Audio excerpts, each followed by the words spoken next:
Hi everyone and welcome to my channel. I am Anita Winters and usually you'll find me here creating intuitive art.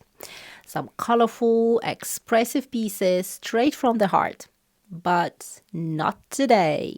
This video is not about how to make art, but why art matters. Why it's not just a decoration or entertainment, but maybe even something that can help us answer the most important existential question we all quietly carry. What are we doing here? So, if you ever looked at modern art and thought, I don't get it, stay with me. Because after all this, you just might. Maybe not with your mind straight away, but definitely with your heart. Let's get into it. Have you ever walked into a modern art museum and thought, this isn't real art? Or, I can do that? Maybe you've questioned if it's all just random nonsense and excuse to charge ridiculous prices, or even a front of money laundering. Maybe you think it's built on overly pretentious explanations that actually don't mean anything.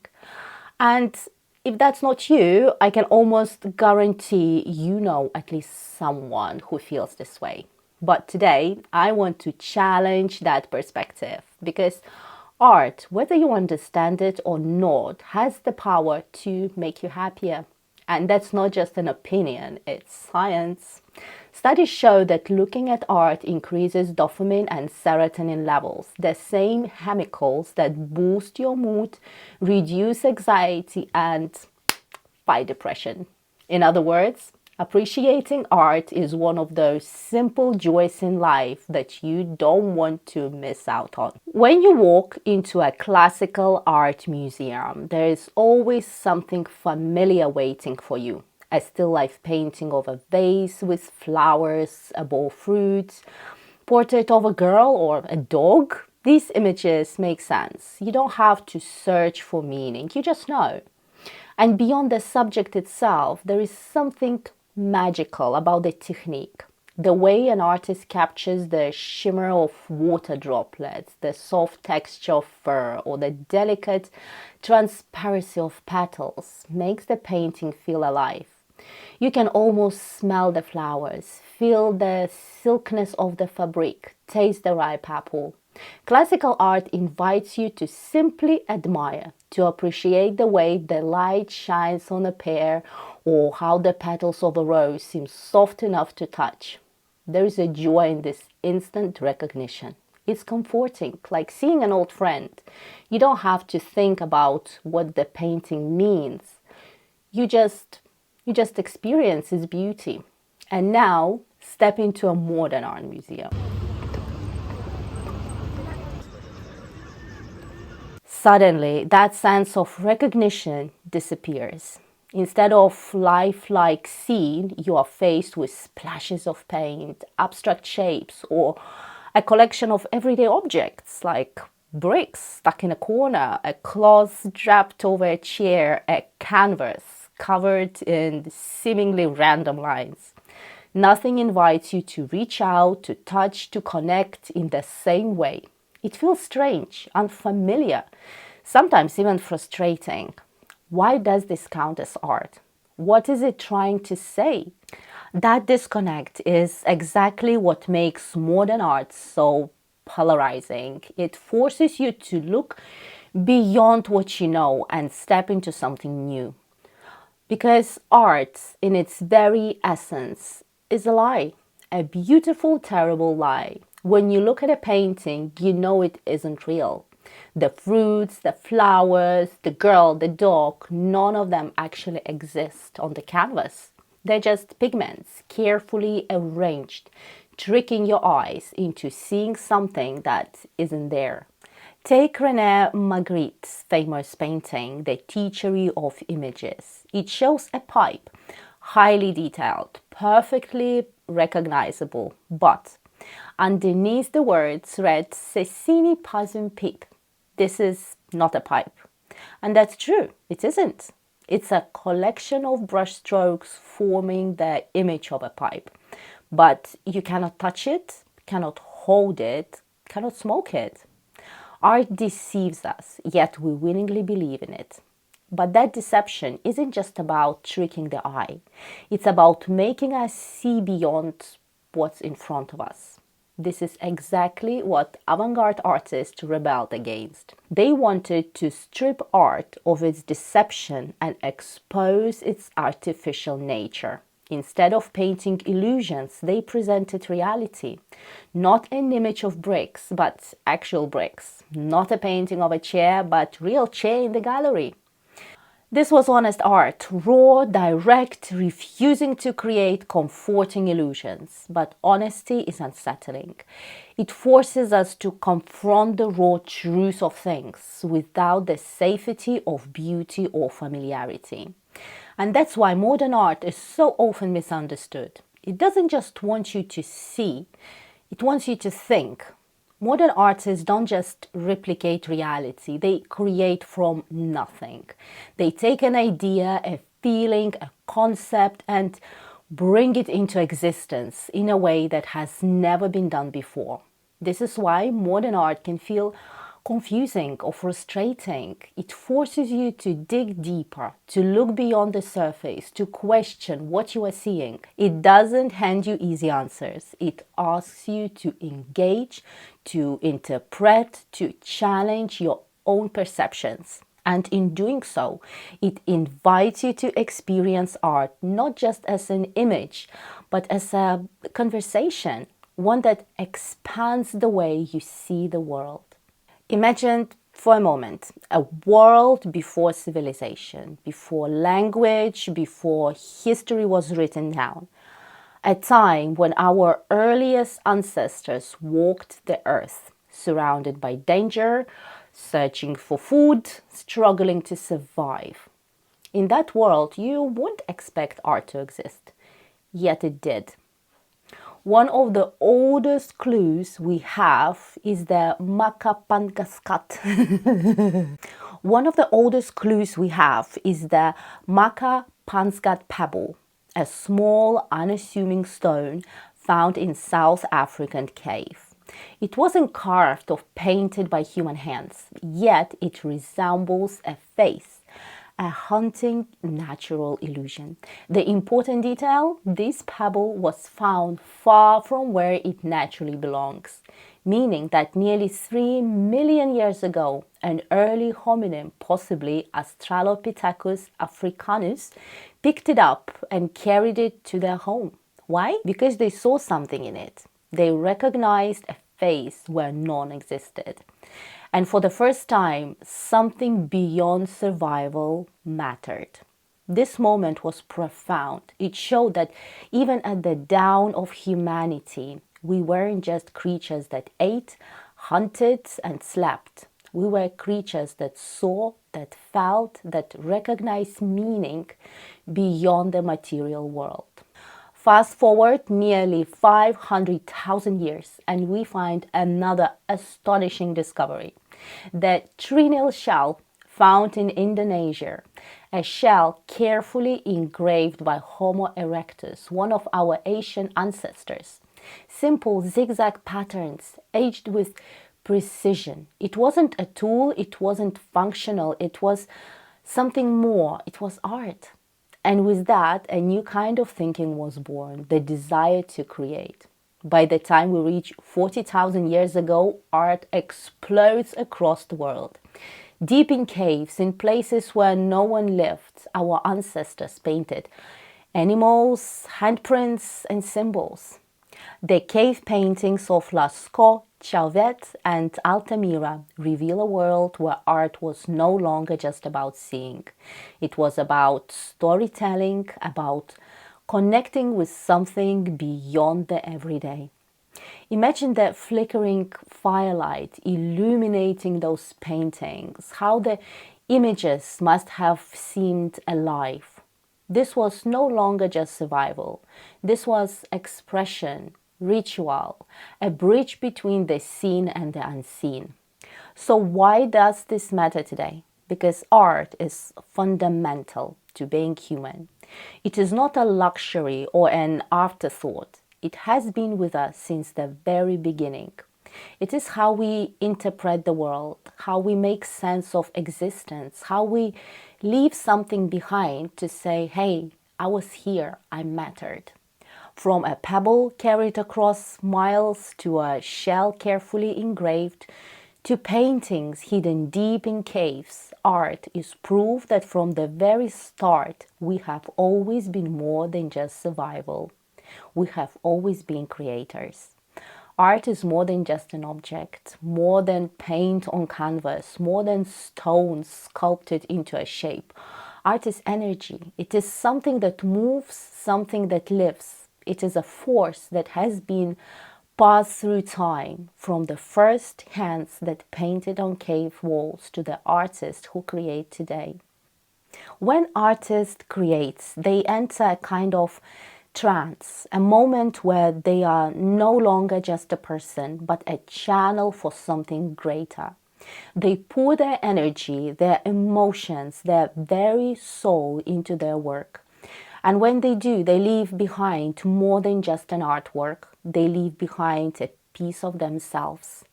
A painting, a sculpture, a melody. These are not just objects. They are vessels of human experience, charged with the emotions and thoughts of the person who made them. That energy doesn't stay locked in time. It moves forward, waiting to be felt by someone else, sometimes centuries later. Have you ever stood in front of the painting and felt something deep inside you shift? Or have you ever looked at the sculpture and felt overwhelming sense of awe, as if the artwork itself was speaking to you? There is a name for this phenomenon: Stendhal syndrome. It is a real psychological condition named after the 19th century writer Stendhal, who experienced dizziness, heart palpitations, and he was nearly hallucinating after being overwhelmed by the beauty of Renaissance art in Florence. Some people, when faced with breathtaking art, experience an intense emotional or even physical reaction, which is a proof that art carries something more than just color and form. It carries power. Art affects us so profoundly because it reminds us that there is more in this world than what we see, than what we own, than what we can measure. It reminds us that life is not just about surviving, it's about feeling, about wondering, about experiencing beauty that doesn't need to have a purpose. And perhaps most importantly, art answers one of the deepest existential questions of all.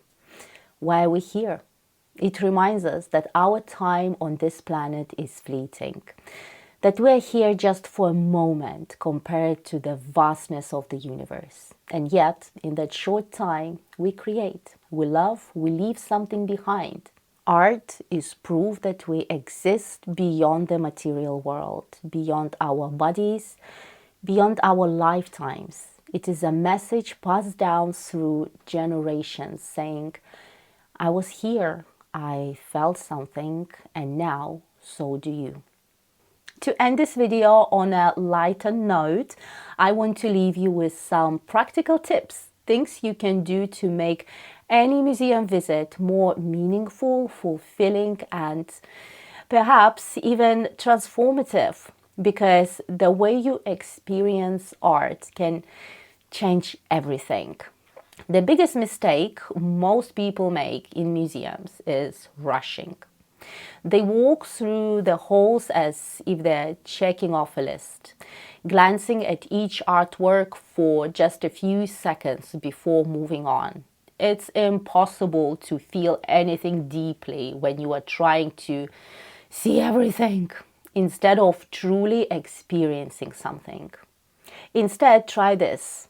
Choose fewer artworks and spend more time with them. Before you visit, take a few minutes to look up the museum's most significant pieces or grab a brochure at the entrance and pick out a few highlights. Then, instead of rushing past them, Stop, breathe, look, but like really look. Spend time with the artwork, observe it, let your eyes move across every detail, follow every brushstroke, every curve, every shadow. Try to feel the energy the artist poured into it. Ask yourself, what am I seeing? What am I feeling? Why did the artist create this? You don't need to be an art historian to understand art, but little context can go a long way. Check the date of the piece.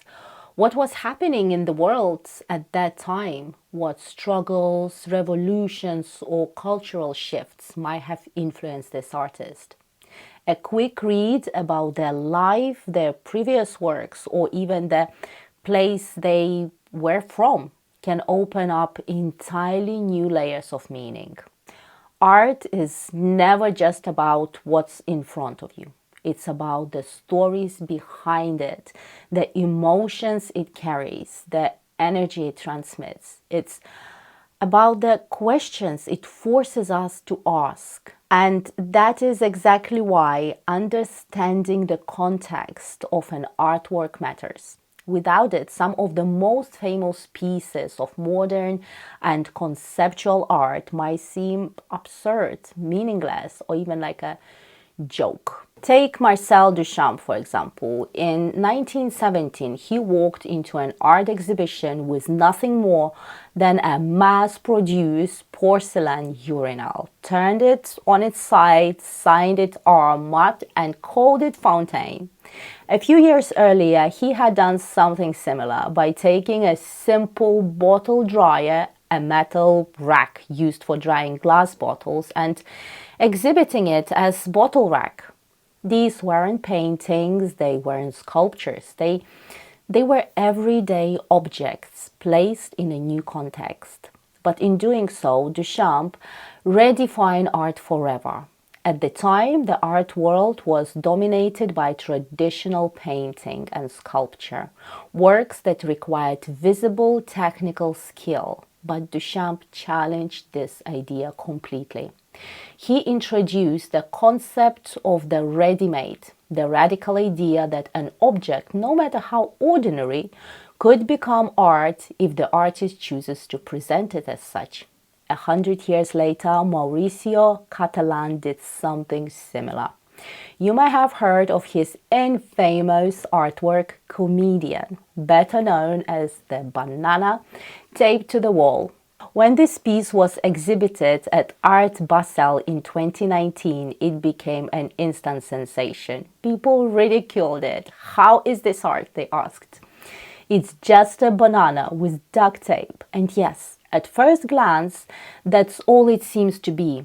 But the moment you dig into Catalan's background, the entire meaning changes. Catalan has spent his career using humor, irony, and provocation to challenge the art world itself. His previous works include La Nona Ora, a hyper-realistic sculpture of Pope John Paul II, struck down by a meteor, and America, a fully functioning 18-karat gold toilet commenting on wealth and excess. Comedian, the banana, was not just a random object. It was a satire on the insanity of the art market.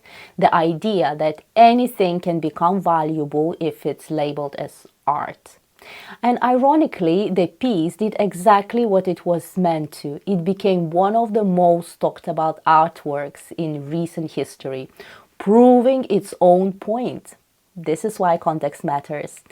If you just see a banana taped to a wall, it's meaningless. But when you understand the artist, their previous works, their message, it transforms into something entirely different. The same applies to conceptual artists like On Cavara. If you walk into a gallery and see one of his Today series paintings, a plain canvas with nothing but a date painted on it, you might think, so what? But once you learn that Cavara dedicated his life to meticulously documenting time, painting the date of each passing day, it becomes profound. Cavara is gone now. He passed away in 2014, and with his death, the series ended. There will never be another painting. What was once just a number now feels like a reminder of mortality, of time slipping away, of the quiet weight of existence itself. At first glance, placing a urinal or a bottle dryer in a gallery seems absurd. But so does taping a banana to a wall, so does painting only date on a canvas. Yet, just like Mauricio Catalan's comedian and on Cavara's Today series, Duchamp's work forces us to ask questions. Who decides what art is? Is art about skill or about thought? Is an object still just an object once we begin to see it differently? And most importantly, what if art is not about the object itself, but about the way it makes us think? Duchamp's urinal, like Catalan's banana and Cavara's date paintings, exist not just to be looked at, but to provoke thought. The power of these works doesn't come from how they look, but from the discussions they create. They force us to confront what we expect from art, what we believe art should be, and what happens when those expectations are shattered. When Fontaine was first exhibited, it was scandalous. Today, it's considered one of the most influential artworks in the 20th century. Why? Because it did something no other artwork had done before. It challenged the entire definition of art itself. So next time you see something in a gallery that makes you think this is an art, remember Duchamp. Remember the urinal, remember the banana. Because sometimes art isn't meant to be beautiful. Sometimes art is meant to change the way we see the world. This is why modern art can't just be seen, it has to be understood. Without background knowledge, a banana is just a banana and a date is just a date. But with the right perspective, these works become something far greater. And maybe that's why modern art has become so abstract, so conceptual. Because as Paul Klee once said, the more horrible this world is, the more abstract our art becomes. The world is unpredictable, chaotic, and often absurd, so art reflects that. It challenges us, confuses us, provokes us, and sometimes even makes us laugh. But above all, it asks us to see beyond the surface. And when we do, we might just find something that speaks to us across time, across generations, carrying the energy of all those who came before.